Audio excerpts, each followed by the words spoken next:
Thanks for making the Locked On Ole Miss podcast your first listen every day. We're free and available wherever you get your podcast, including YouTube. We're part of the Locked On Podcast Network, your team every single day. Hello, I'm Stephen Willis alongside Tom Vanderford for his weekly segment talking all things Ole Miss sports. How you doing, Tommy? Doing wonderful. Man, it's an interesting time. This is like the second slowest period of time in the whole year as far as if you do what I do, you dread this, but it's the day after signing day until about 3 days after the Super Bowl is just insanely slow.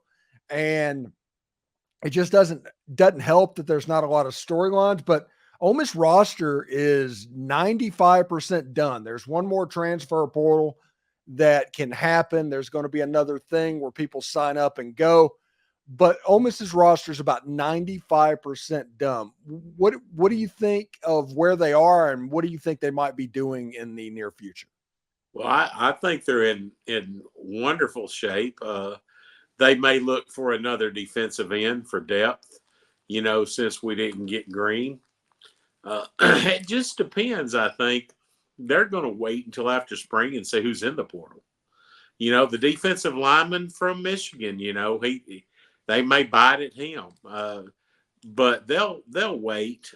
We've got really good defensive line depth right now. We've got good linebacker depth. If there's a stud cornerback or safety out there that I think we could use another one of those. And other than that, man, I just don't know. I think running back also with the Logan Diggs situation where he's injured. I think running back's another position that Ole Miss might hit. Because I don't think Diggs is going to be ready until the SEC slate starts anyway. I don't think he's going to be ready until the playoffs.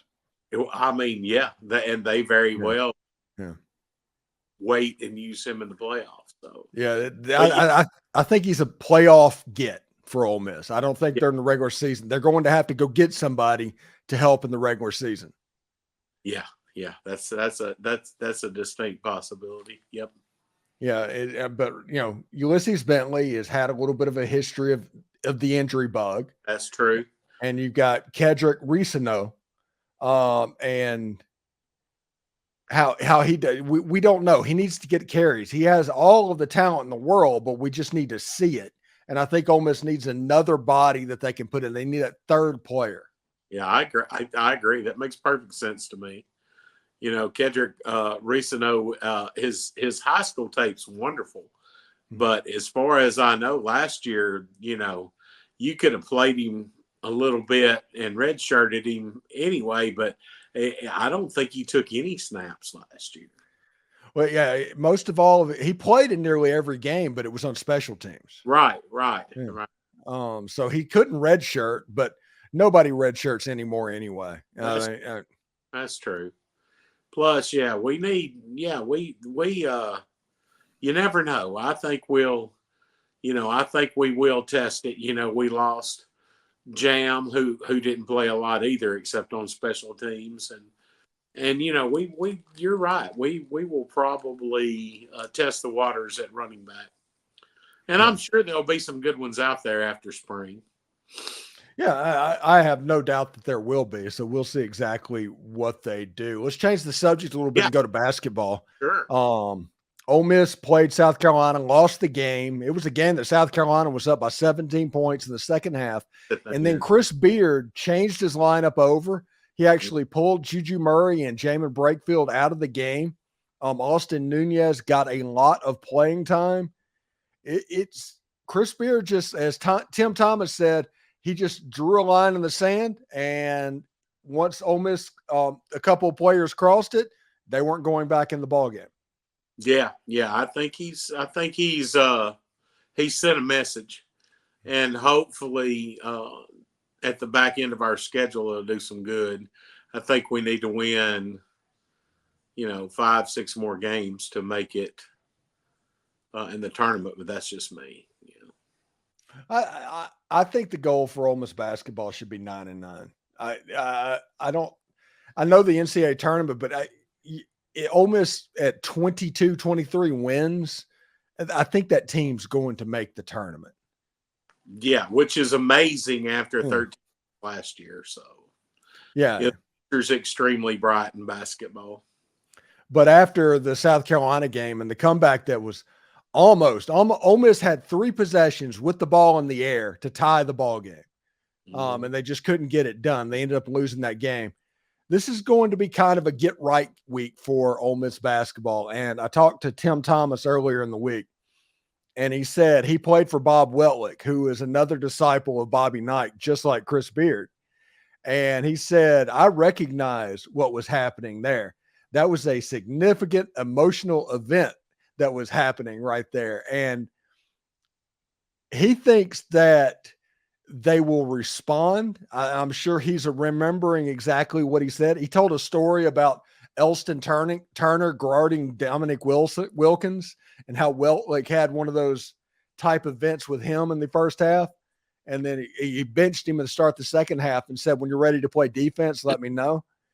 And I think this is kind of a get right week for Ole Miss basketball, even though it's Kentucky. Oh yeah, definitely.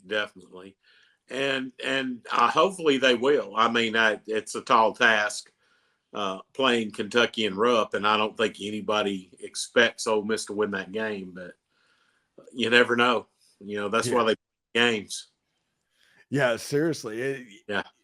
Rupp's been a house of horrors for Ole Miss basketball over history. If you're an Ole Miss fan and you followed games, you've seen them many a times where you walked into Rupp Arena and just walked out with your head down. I mean, that's just, once again, this is a game that Ole Miss can win. I'm not saying they will. They can win. There's a difference between can, should, and will.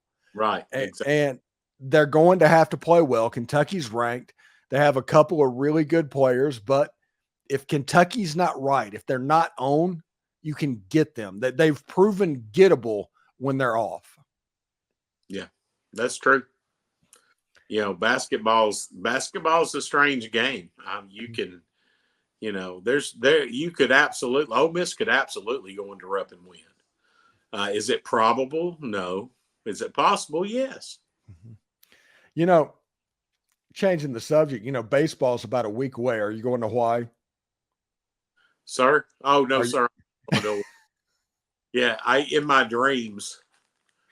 Yeah, there's genuinely people having the conversation about almost taking a vacation out there to see baseball games.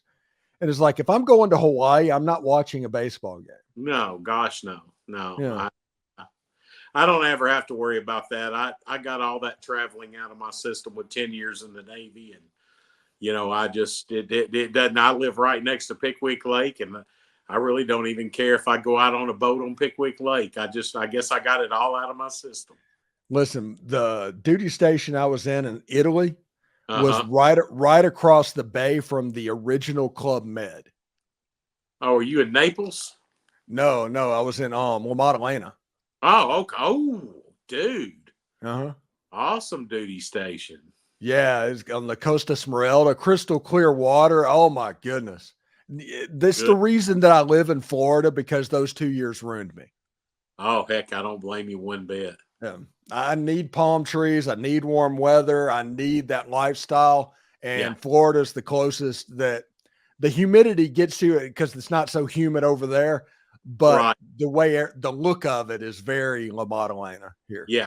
Yeah, the humidity's not bad in Southern California, but the beaches just don't compare. I mean, I don't want to irritate anybody, but the Redneck Riviera and around that area, it's just unbelievable.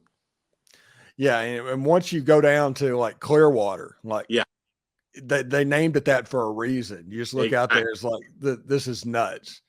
Yeah. So, but Xavier Rivas tore his UCL is going to have Tommy John surgery. Ole Miss is already down Hunter Elliott. TJ Quinn's going to have to be a dude. Grayson Sonye is going to have to be a dude. I'm going to have to learn some other names and get familiar with some of the players over the coming weeks. I think his name's Luke Hill, the shortstop. Yeah. I need a tutorial from Mr. Vandegrift Man, dude has done an unbelievable job on the SEC After Dark channel of all of his interviews. He's got that is phenomenal. Yeah. He's completely owned college baseball coverage for the better part of the last 3 months. It's fantastic to see. He deserves it. Oh yeah, he's an awesome guy. I like him. Yeah. Should be really interesting. So I think Ole Miss is going to be all right, even though the game's in Hawaii. Yeah. 4-game set. They're going to come back, and they've got a game with Arkansas State, which that's always weird type things in the early midweeks. Yeah. So we'll see how that goes as well. I'm also getting ready for my spring training. I've got my tickets to my 5-game pack for the Detroit Tigers, starting with the Houston Astros on February 26th. Man, I'm good to go. Oh yeah, I bet you and Carol be battling out on that one. Oh yeah. We'll be in our group chat, and Yeah. I like talking noise about the Astros. I know that my team's not very good. That's probably one of the reasons people hate it when I talk noise, because you can't. Yeah, it's like I already know what you're going to say, and I don't care. Exactly. So anyway, thank you for making the Locked On Ole Miss podcast your first listen every day. We're free and available wherever you get your podcast, including YouTube. We're part of the Locked On Podcast Network, your team every single day. I'm Stephen Willis. This is Tom Vanderford. Thank you very much, Tommy, for giving us your perspective, and have a good Super Bowl weekend, man. Hey, you guys too. And of course, everybody out there, hotty toddy. Hey, who do you got in the Super Bowl? As much as I hate to say it, the Niners. I want the Niners to win because I'm just tired of the Chiefs at this point. Yeah, Mahomes is getting on my last nerve, but you know. Anyway, well, have a good one, man. Enjoy the Super Bowl snacks, and we'll see you next week, bud. Yes, sir.